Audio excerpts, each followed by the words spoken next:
Ernest Hemingway, 1889 to 1961. Hemingway spent the first half of 1961 fighting his depression and paranoia, seeing enemies at every turn and threatening suicide on several more occasions. On the morning of July 2nd, 1961, Hemingway rose early as he had his entire adult life, selected a shotgun from a closet in the basement, went upstairs to a spot near the entranceway of his home, and shot himself in the head. It was a little more than 2 weeks until his 22nd birthday. It's had a positive impact on me. What do you think is the biggest misperception when it comes to bipolar disorder? I think the biggest misconception when it comes to bipolar disorder in particular is that you're fine one minute and then you're not fine the next minute. And in reality, that's not how it works. And people often throw the word bipolar around very often and in situations that don't relate to bipolar disorder at all. So there's a lot of negative stigma when it comes to discussing mental illness in America. And my goal with Be Vocal is to help change that. But for me, it's something that represents something that I have. It doesn't represent who I am. For you, how do you manage your day-to-day and make sure that you are looking after yourself? I take it one day at a time. You think I'm crazy? In a 2002 interview, he revealed his then recent discovery that he suffered from manic depression. Diagnosed 2 years ago. He says if you don't take medication every day, you can ramp up, which is when you can start acting erratic. He says it can also leave you hospitalized. Quote, when you're in this state, you're hyper-paranoid about everything. Everyone. This is my experience. Other people have different experiences.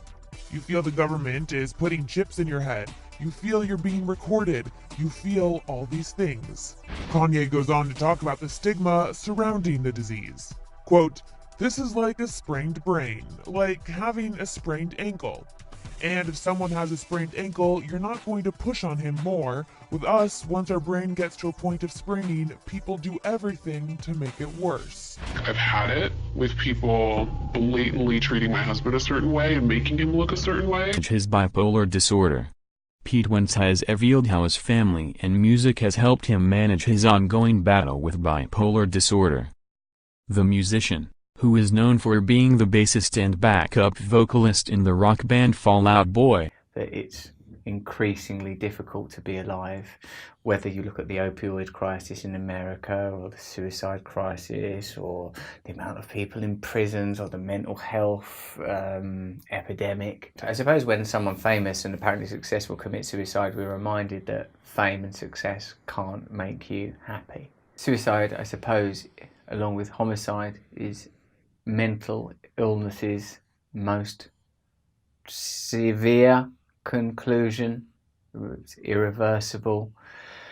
I think, like, you know, one of the things that I like to remind myself is that, you know, the journey to, well, I mean, your experiences with mental health are a journey, not a destination. Yeah. Like, I used to think that one day I was going to arrive at happy and just stay there. Yeah. And be like, all right, cool, I'm good now. You know what I mean? All I got to do is work really hard to get to happy, and then I will stay at happy. And it's like, that's not true. It's a constant battle. Carrie, I wanted to talk about you being so open about your battle with bipolar disorder. What you've been so great and helped so many people. What exactly happened on that cruise ship? The cruise.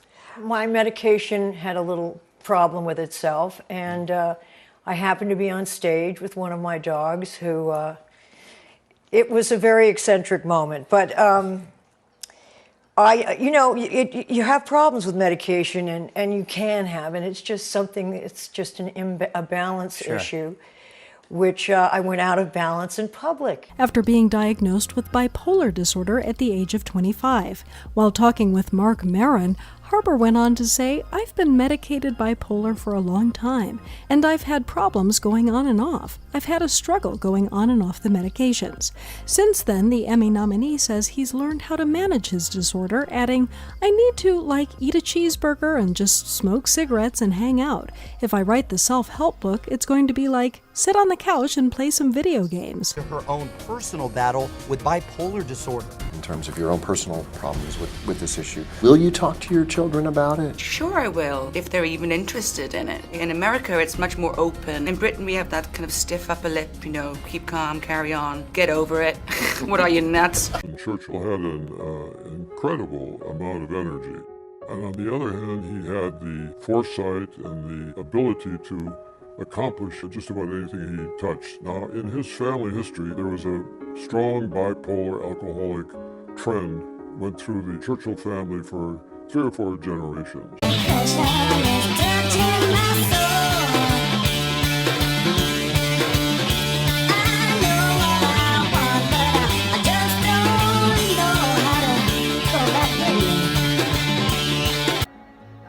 I met another woman when Amy was about 18 months old.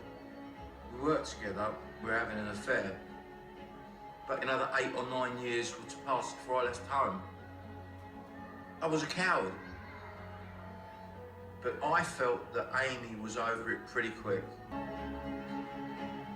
was really smiley and really quite like nice-natured and quite nervous and nice until I turned 9. When my parents separated, I was like, I can wear whatever I want, I can swear, I can wear makeup. This is really cool. I had a tattoo, I had everything pierced, I used to fuck at school, get my boyfriend round, like, my mum used to come home from work at lunchtime and I'd be like lying around the house with my boyfriend. When Amy was a teenager, 13 and 14, she was being taken to the doctors and, you know, she was on antidepressants. I used to do Seroxa and it just made me really loopy, like really scatty. So most people are familiar with the idea that Vincent van Gogh had mental illness. Different camps, so to speak, of mental illness almost like to claim Van Gogh as their own. So, groups say, oh, he had schizophrenia, he had bipolar disorder. I would argue that Van Gogh, who clearly had documented certain symptoms, which ranged from being highly irritable and at the same time what's called very sticky. Stickiness is a psychiatric term which means you bond to people and sort of cling on and keep engaging with them in a very, very intense way. But when someone is both sticky and irritable, it causes what happened to Van Gogh, which is he would make these intense relationships. Yeah, Mariah told People magazine that she was in denial when she was diagnosed in 2001, and she was living in isolation, afraid that someone would expose her. Before realizing the extent of her bipolar disorder, Mariah said she thought she had a sleep disorder and she would get irritable when working, which she later learned were manic periods, but then she would hit a wall and have depressive periods with low energy. There are 2 kinds of bipolar disorder. Mariah has bipolar 2 disorder, which has less severe manic phases than bipolar 1. We spoke with therapist Marie Krebs, who said how Mariah is handling this disease publicly could help people hiding their own mental health issues come forward and get the help they desperately need. This was Sinead O'Connor, now 50, from a motel in New Jersey. I'm not staying alive for me. For me, if it was me, I'd be gone. Troubling video she put on Facebook, addressing her own desperation. And suddenly, all the people who are supposed to be loving you, taking care of you, are treating you like shit. Now, later today, O'Connor's first sit-down interview since that disturbing footage on Dr. Phil. You tried to kill yourself 8 times in 1 year. But since his first breakdown at 22 from bipolar disorder, also known as manic depression, Maurice has had to learn to control this brain disorder. Fraught with swings in mood, energy, and ability to function, it's an illness that affects over 2 million Americans, and it's one that Maurice has struggled with for 20 years.